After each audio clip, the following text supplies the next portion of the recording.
Use humbling tactics to boost your self-esteem. If you're a woman who's experienced being humbled by other people, pay attention to who's doing the humbling, because people rarely feel the need to diminish someone they don't perceive as a threat. Not everyone is reacting to who you are. Sometimes they're reacting to what you represent. In some cases, you represent freedom, confidence, beauty, youth, standards, the courage to take up space, or even the life they wish they'd had the nerve to build. Women are conditioned to believe that if enough people dislike us, we must be doing something wrong. But dislike isn't always a verdict. Sometimes it's a reaction. Sometimes people resent the woman they can't manipulate. Sometimes they resent the woman whose presence exposes everything they've settled for. Here's what more women need to understand. Humbling is often less about correcting arrogance and more about enforcing hierarchy. The goal isn't to make you a better person. It's to make you smaller, easier to ignore, easier to control, and easier to stand next to without confronting themselves. People don't waste energy trying to humble women they truly see as beneath them. They try to humble the woman whose light disrupts the room.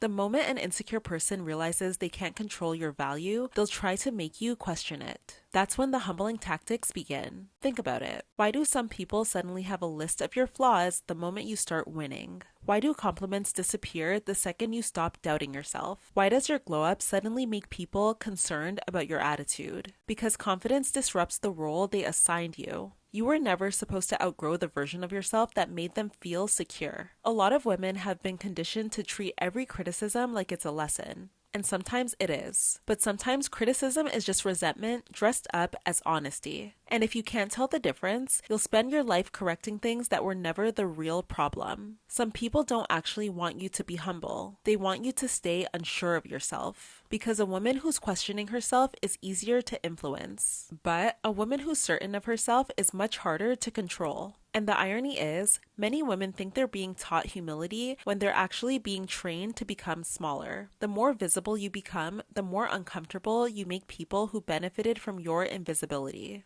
Let's put names to some of the things you've probably experienced, because predators rely on you not recognizing the pattern. The first humbling tactic is negging, something that a lot of insecure men use as a way to flirt with you. It sounds like a compliment, but it's actually a test. Here's some of the things they might say. You'd actually be gorgeous if you lost a little weight. You're pretty for someone who doesn't wear makeup. I usually don't like girls like you, but you're alright. Notice what happened. They offered validation, then immediately made you feel like you had to earn it. That's conditioning disguised as chemistry. Someone who's secure doesn't need to lower your self-esteem to hold your attention, but someone looking to influence women often does. The moment a compliment leaves you feeling worse about yourself instead of feeling seen, treat it like information. Not about you, but about them.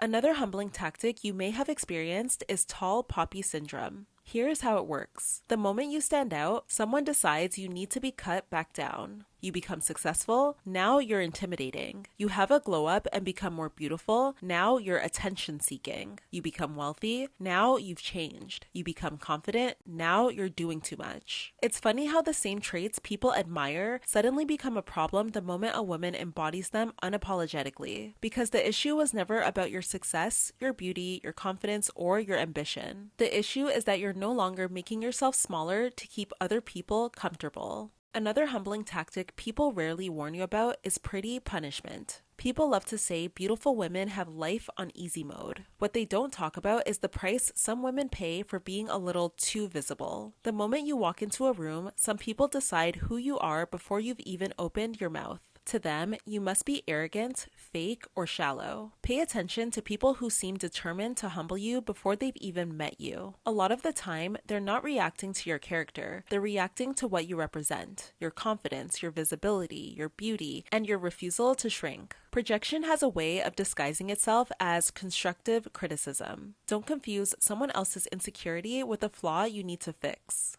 Next, let's talk about crab mentality. Picture a barrel full of crabs. Every time one gets close to climbing out, the others drag it back in the barrel. Why? Because if they can't leave, neither can you. People do this too, especially in circles where staying stagnant has become the group identity. The moment one woman starts setting boundaries, people start mentioning how they think she thinks she's too good for them now. The moment she starts making more money, they say the money changed her. The moment she gets healthier, they call her vain for caring about her body. Growth has a funny way of exposing people who were only comfortable with the version of you that needed their approval. Because your evolution doesn't just change your life, it forces other people to confront everything they've been avoiding. And finally, there's something called leveling. Anthropologists use this term to describe how groups pull high-status people back down, sometimes through teasing, mockery, ridicule, embarrassment, or criticism. Originally, it helps stop one person from becoming too dominant. But in today's world, it often looks like people becoming strangely uncomfortable the moment you start liking yourself. The moment you become happier, more successful, more attractive, or more confident, suddenly people have jokes, opinions, snide remarks, and reminders to stay humble. They think they're protecting you from arrogance, when in actuality, they're protecting themselves from comparison. And those are two very different things. If you've spent your entire life being humbled by other people, maybe humility isn't what you need more of. Maybe you need the opposite. Maybe you need to become so rooted in who you are that other people's opinions stop feeling like instructions. Because somewhere along the way, women were sold the idea that confidence is dangerous. If you know you're beautiful, that means you're vain.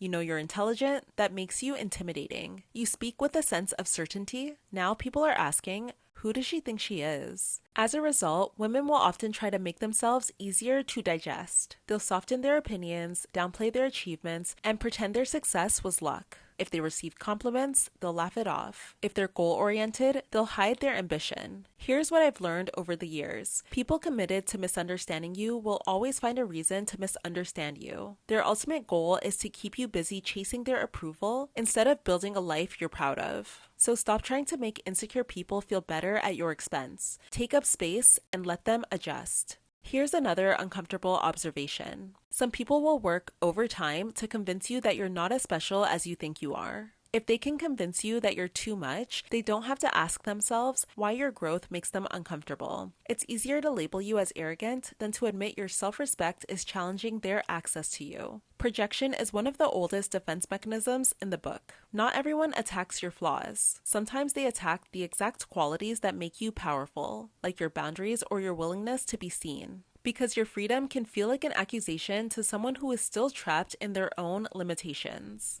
Now, this doesn't mean every person who gives you constructive criticism is secretly threatened. Some people will offer you feedback because they genuinely care. Discernment is everything. Pay attention when criticism shows up only after you start choosing yourself. When you become happier, more successful, or harder to control, ask yourself a different question. What does this person lose if I stop believing them? Because sometimes the criticism isn't about who you are, it's about who you're becoming and how it will affect them. Women spend years shrinking themselves to make other people comfortable. They try to become less noticeable because visibility invites criticism. They lower their ambition because success threatens people who choose to stay the same. They try to dim their beauty because being admired can attract jealousy. They try to become less of everything that makes them who they are. Imagine what would happen if all that energy went toward becoming your ideal version of yourself instead.